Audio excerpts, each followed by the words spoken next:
SR Darapuri को तो आप जानते हैं। करीब 32 साल तक उत्तर प्रदेश में पुलिस का काम किया है और बतौर आईपीएस अफसर कई जिलों में एसपी रह चुके हैं और आईजी के तौर रह चुके हैं। एसआर दारापुरी अपने पूरे नौकरी के दौरान आम आदमी की आवाज़ लगातार उठाते रहे हैं, बजाय इसके कि वो डंडा या गोली पर बातचीत करें। रिटायरमेंट के बाद भी वो जन आंदोलनों के साथ जुड़े रहे और आम आदमी के मसले पर बाकायदा जेल तक कई बार जा चुके हैं एसआर दारापुरी। लेकिन आज यहाँ पर हमारी बातचीत एसआर दारापुरी के बारे में पूरी तरह नहीं है। दरअसल घटना एक ऐसी हुई है कि एसआर दारापुरी ने अपने 81वें बसंत पर एक विवाह कर लिया है। विवाह कर लेना कोई बहुत बड़ी बात नहीं है। जो विवाह किया है उसने उनके घर में आंशिक रूप से एक तनाव पैदा कर दिया है। उनकी बेटी एक तरफ है, दूसरी बेटी अलग तरीके से है, बहू थोड़ा अलग तरीके से सोच रही है, एक बेटा अलग तरीके से कर रहा है और पूरा दूसरा बहू बेटा इनके साथ मौजूद है।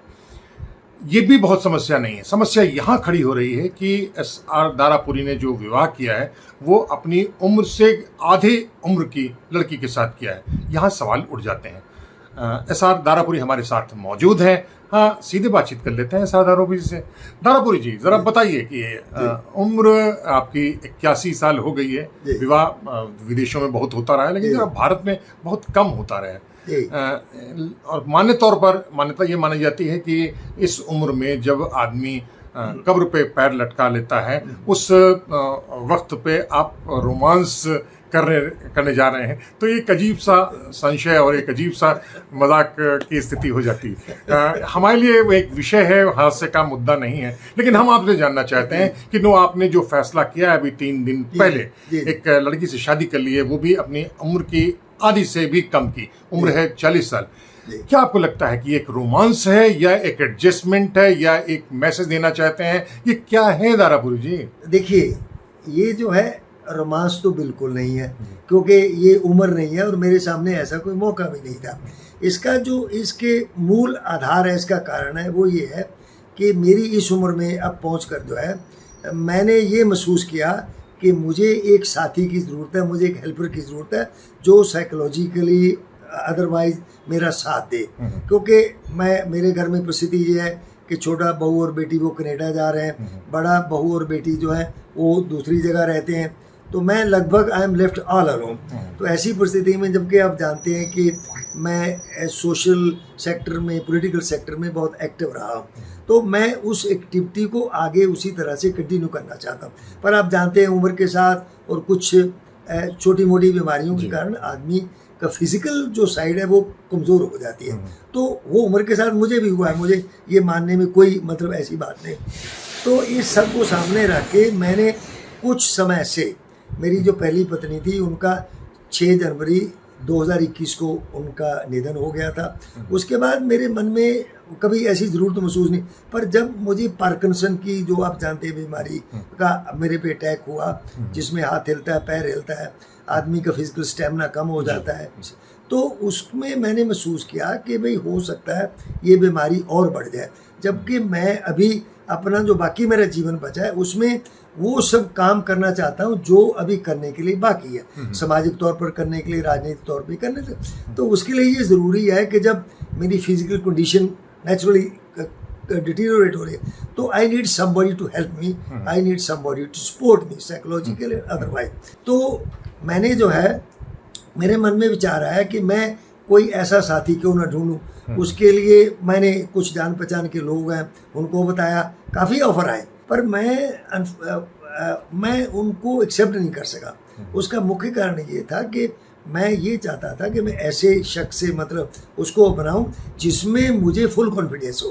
अब एक totally unknown at this age कोई मेरे घर में आ जाए, ठीक है, उसको कोई आकर्षण हो सकता है, मोटिव हो, तो मैं वो खतरा भी नहीं मोल लेना चाहता था।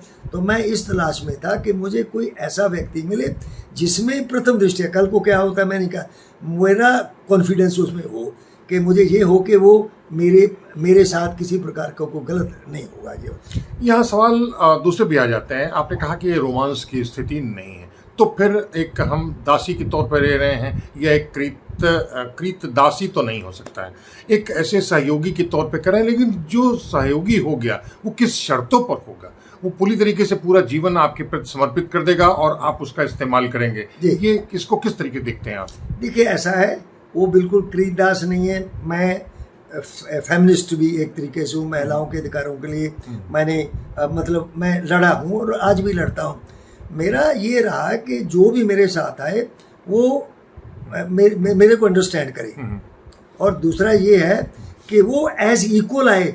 मैंने पुलिस की नौकरी में रहते भी कभी अपने मतहतों को उस नज़र से नहीं देखा। मैं सहमत हूँ आपसे। जी। आपने कहा कि आप फेमिनिस्ट हैं, एक स्त्रीवादी व्यक्ति हैं, लेकिन इस पूरे मामले में एक महिला के तौर पे केवल आप उसके सहयोग ले रहे हैं, उसका नेतृत्व तो आपके हाथ में ही है, उसका नेतृत्व तो आप उसके हाथ में नहीं है। नहीं, बिल्कुल नहीं है। ऐसा देखिए, मैं इंडिविजुअल हूँ, वो एक इंडिविजुअल है। हम लोगों ने आपसी डिस्कस करके अंडरस्टैंड करके एक दूसरे को अपनाया, तो मैं उसको ना सबॉर्डिनेट के तौर पे ले रहा हूँ, ना दासी के तौर पे ले रहा हूँ। मैं उसको एज इक्वल अपने साथ एसोसिएट कर रहा हूँ। जो मेरी एक्टिविटीज़ हैं और उसकी जो एस्पिरेशंस हैं, उसने अपनी एस्पिरेशन बताई, मैं उसकी एस्पिरेशन को भी फुलफिल करने में पूर्ण सहयोग देने के मंशा के साथ। लेकिन आपने पहले बातचीत में हमसे कहा था कि आप उनको पॉलिटिकली उनको एक्टिवेट करना चाहते हैं। क्या ये उनकी सहमति है या उनकी इच्छा है? देखिए ऐसा है, अभी तक जो 2-3 दिन के अंदर मुझे जो कम्युनिकेट हुआ है, उसने जो बताया, उसने एक तो ये बात कही कि मैं फर्दर स्टडी करना चाहती हूँ। मैंने MA इन सोशियोलॉजी कर रखा है, तो मैं PhD करना। मैंने कहा it is most welcome, I will be very happy. और मेरे घर में ऑलरेडी इस सब्जेक्ट पे तो 2 PhDs है, PhD है। हमने जो हमारी पहले वाली बहू हैं, उन्होंने अपनी लगभग बाकी वाली डिग्रियाँ वो इसी घर में प्राप्त किया। तो मैंने कहा कि मैं आपको पूर्ण सहयोग दूँ, मैं आपको गाइड कर सकता हूँ, और हमारे घर में ही आपको किताबें मिल जाएंगी, आपकी PhD घर से हो। अच्छा, दूसरा जो मेरे दिमाग में ये आया, क्योंकि मैं पॉलिटिक्स में हूँ, जो हमारी पार्टी है उसमें नेशनल प्रेसिडेंट हूँ, मैं 2-3 बार पार्लियामेंट का इलेक्शन, तो नेचुरली मेरी एक एक्सपेक्टेशन है। मैं कंपेल नहीं करूँगा उसको अगर नहीं इंटरेस्ट हो तो नहीं इंटरेस्ट है, ठीक है, मुझे किसी चीज़ में। तो मेरी एक एक्सपेक्टेशन, मैं कोशिश करूँगा कि वो राजनीति की ओर प्रेरित हो। उसके लिए मुझे उसको थ्योरेटिकली मतलब ट्रेन करना पड़ेगा, इक्विप करना पड़ेगा, उसके बाद फील्ड में लाना पड़ेगा। अभी तक ये जस्ट मेरे दिमाग में है, मैंने ये आइडिया उसके सामने नहीं रखा है। उसका जो अपनी स्टडीज़ का PhD करने का आइडिया है, उसको मैंने स्वीकार किया। नहीं, ये तो आपकी मजबूरी भी थी, क्योंकि चट मैंगनी और तट विवाह कर लिया आपने, तो कोई बातचीत का मौका भी नहीं मिल पाया। क्या ये अंडरस्टैंडिंग के स्तर पे बिल्कुल ठीक है? देखिए ऐसा है, ये बात तो सही है कि भाई संडे को बातचीत हुई, 2-3 घंटे बातचीत हुई, और बुधवार को मतलब हमने शादी कर ली।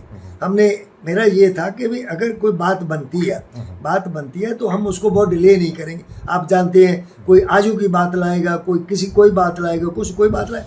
भाई अगर हमारे में अंडरस्टैंडिंग है, हम 10 दिन बाद शादी करें, 3 दिन बाद शादी करें, हाउ डज इट मैटर? वो तो उनकी और मेरी चॉइस है ना। तो इसीलिए मैंने फुल उनके साथ डिस्कस किया। उसने जो जानना चाहा था, शी इज़ एजुकेटेड, 17 साल से वो नौकरी कर रही है और वो इंडिपेंडेंट है, फाइनेंशियली इंडिपेंडेंट है। तो ऐसा नहीं हो सकता है कि मैं उसको इन्फ्लुएंस कर दिया हूँ या मैं उसको उस तरीके से कोई प्रभावित कर दे, ऐसा नहीं है। उसने जो कुछ किया है विलिंगली किया है, पूरी समझदारी के साथ किया, और एज से रिलेटेड जो खतरे हैं इसमें एडजस्टमेंट ज्यादा रहता है अंडरस्टैंडिंग की बजाय? नहीं, दोनों चीजें। आपकी जो छोटी बेटी है, जो आपकी इस फैसले से सहमत नहीं है, उसकी उम्र है तकरीबन 49-50 साल, जिससे विवाह किया है वो 40 साल की है। उसका एतराज ये है कि साहब ये इस बीच में कैसे वो एडजस्ट करेंगे, आप कैसे एडजस्ट कराएंगे? देखिए ऐसा है, नंबर 1, एक तो हम दोनों को आपस में एडजस्टमेंट करना है।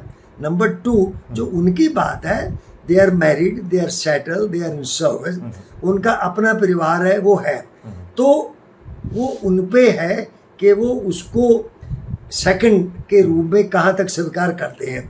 और जबकि मैंने उनको बताया कि आपको एज पे क्यों आपत्ति है, ये आपत्ति तो उसको होनी चाहिए कि भाई मैं आधी उम्र में हूँ आपके, तो आपकी क्या चिंता है, ये है। और मैं उनको कंपेल भी नहीं करूँगा कि आप अडॉप्ट करिए। अगर वो कन्विंस होते हैं, या जो मेरी पार्टनर आई है वो उनको मोटिवेट कर लेती है और अपनी पोजीशन उनको रियलाइज करा देती है या एक्सेप्ट करवा लेती है, वो उसके ऊपर डिपेंड करता है। आप एक विचारधारा के तहत IPS अफसर रहे और 32 साल तक IPS रहे हैं। कितने जिलों में आप SP रहे? नहीं, मैं देखिए, मैं 32 साल मैंने एज IPS ऑफिसर यहाँ मैं रहा हूँ। जो IPS में शुरू में SP होता है वो तो कम से कम 10-12 साल होता है, कोई बात नहीं। उसके बाद प्रमोशन होती है, DIG होते हैं, IG होते हैं, वो सब होते हैं। अब पूरे दौरान आपने अपने आग्रहों पर, अपने शर्तों पर नौकरी की है और प्रशासनिक तौर पर देखें तो एक असफल व्यक्ति हैं, व्यक्ति के तौर पर बहुत सफल व्यक्ति हैं जी। दोनों अलग अलग मुद्दा है जी। स्पष्ट ये है प्रशासनिक तौर पर और सरकार के स्तर पे आप सफल नहीं रहे हैं जी। तो आपके एक असफल पक्ष का विवाह के जैसे उस दैवी रिश्ते हैं उसमें कहीं ऐसा असफलता की तरफ नहीं आने की कुछ नहीं, मैं आपकी इस बात से सहमत नहीं हूँ। मैं असफल नहीं हूँ। ठीक है, जो आज की एक्सपेक्टेशन है पॉलिटिशियंस की या रूलिंग की, मैं उसमें फिट नहीं बैठा हूँ, उसमें फिट नहीं बैठा। मैं सहमत हूँ, अपने आग्रहों पर रहे आपने, मैं अपनी शर्तों पे किया है और जिस उद्देश्य से मैं आया था कि मुझे आम आदमी को न्याय देना है तो मैंने वो न्याय दिया है। तो मैं तो अपने आप को मोस्ट सक्सेसफुल। ऐसे वक्त में जब आपको पार्किंसन भी है और आप एक उम्र भी ज्यादा है, आपको जेल जाना क्या मजबूरियां हैं आपकी, शौक नहीं है, जेल आप जाएंगे ही जरूर। देखिए ऐसी स्थिति में जो भाभी जी हैं वो कैसे देखिए ऐसा है ना, खैर ये आप जानते हैं मैं 2 बार जेल हो चुका हूँ, जो हो आया हूँ, एक बार गोरखपुर। नहीं, इंशाल्लाह जाएंगे, इंशाल्लाह फिर जाएंगे। नहीं तो मुझे कोई चिंता नहीं है, नहीं, वही प्रश्न है। अब तो मुझे बड़ा एक्सपीरियंस हो गया है ना। अच्छा, जेल में तो हम पहले भी जाते थे, जब कुर्सी पे बैठते थे तब दूसरी कैपेसिटी में जाते थे। अब हम जाते हैं जनता की तरफ से। मैं एक जनता के प्रतिनिधि के तौर पर मैं जेल जा रहा हूँ क्योंकि हम जनता के लिए लड़ रहे हैं, मैं अपने लिए नहीं लड़ रहा। मैं सहमत हूँ आपसे। मेरा प्रश्न एक व्यक्ति के तौर पर यह आपका फैसला बहुत अच्छा है, आपके हिसाब से तो बहुत अच्छा है। सच बात यह है कि आपके जिस फैसले से हम जैसे लोगों के लिए एक बड़ा इंस्पिरेशन मिल गया है। मुझे बड़ी खुशी होगी।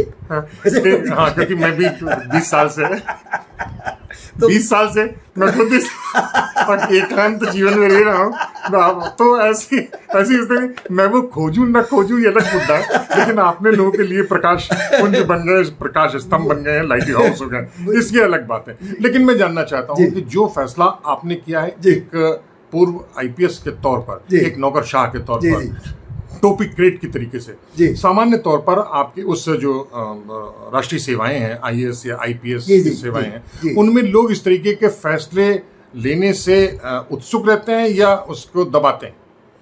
नहीं, देखिए ज़्यादातर जो मैंने देखा है, कुछ लोग मेरी परिस्थिति में आते हैं, जैसे मैं इस एज में आ गया हूँ, तो ज़्यादातर लोग वो देकर गो फॉर हायर थिंग्स, वो बड़ा सर्कल, बड़ा ये दिस एंड दैट। पर मैं नौकरी में रहते भी मैं अफसर रहा हूँ, परंतु हमेशा मैं एक कॉमन मैन रहा हूँ। वो एक कॉमन मैन हमेशा मेरे अंदर रहा है, बाहर वर्दी ठीक है काकी रही है, तो आज भी मैं एक कॉमन मैन हूँ। मैं आज एक एक्स IPS ऑफिसर हूँ, एक्स IG हूँ, तो मैं अपने आप को as an ordinary citizen of India treat करता हूँ। और उसी कैपेसिटी में मैंने उसको सिलेक्ट किया और उसी कैपेसिटी में उसने मुझे सिलेक्ट किया। तो जो हमारा जो सिलेक्शन है वो कोई पद से नहीं जुड़ा है, वो एज इंडिविजुअल जुड़ा है। नहीं, इंडिविजुअल मैं उस पर नहीं बात कर रहा, मैं कह रहा हूँ कि जो आपके जो सहयोगी के स्तर पे जो सेवाओं के लोग हैं, क्या इस तरीके के फैसले ले पाते हैं सामान्य तौर पर? अब ज़्यादातर नहीं लेते हैं, मेरा आपने भी देखा, मैंने भी देखा, ज़्यादातर नहीं लेते, क्योंकि हर एक की अपनी लाइफ की प्रायोरिटीज होती हैं। मुझे लगता है कि आपके जो राष्ट्रीय सेवाएं हैं IAS IPS में, वो एक्स्ट्रा मैरिटल रिश्ते या छुपा कर रिश्ते ज़्यादा करते हैं, आपने खुल के किया है, सच बात है या नहीं? इसमें सच्चाई है। अच्छा। भाई देखो, उनके सामने इतनी अपॉर्चुनिटीज होती हैं, वर्चुअली राजा होते हैं, खासतौर से IAS वाले राजा होते हैं, IPS वाले थोड़े कम। तो जब राजा है तो राजा की जो भी इच्छा वो पूरी कर सकता है, वो लोग करते हैं, बट मैं वैसा राजा नहीं। अब आखिरी बात जानना चाहता हूँ, ये जो विवाह का आपका हुआ है, इसमें कौन लूजर है और कौन गेनर है? मैं तो समझता हूँ कि हम सभी गेनर हैं भाई। जो जिनसे मैंने किया वो गेनर है और उससे ज़्यादा मैं गेनर हूँ, क्योंकि मुझे जो एक आवश्यकता थी उसको आवश्यकता तो पूरा करने के लिए उन्होंने मेरा साथ दिया। तो ये है SR धारापुरी। अपने जीवन के प्रति जो नज़रिया इस आदमी का है कि इन्होंने अपना तो बदल लिया है, लेकिन न जाने कितने लोगों का नज़रिया ये खुद बदल देंगे और स्वयं में एक प्रकाश स्तंभ बन जाएंगे। तो अगली बात फिर किसी दूसरे मसले पर, किसी दूसरे स्थान पर और किसी दूसरे लोगों के साथ हम फिर हाजिर होंगे। तब तक दौलत TV कुमार सवीर को इजाज़त दीजिए।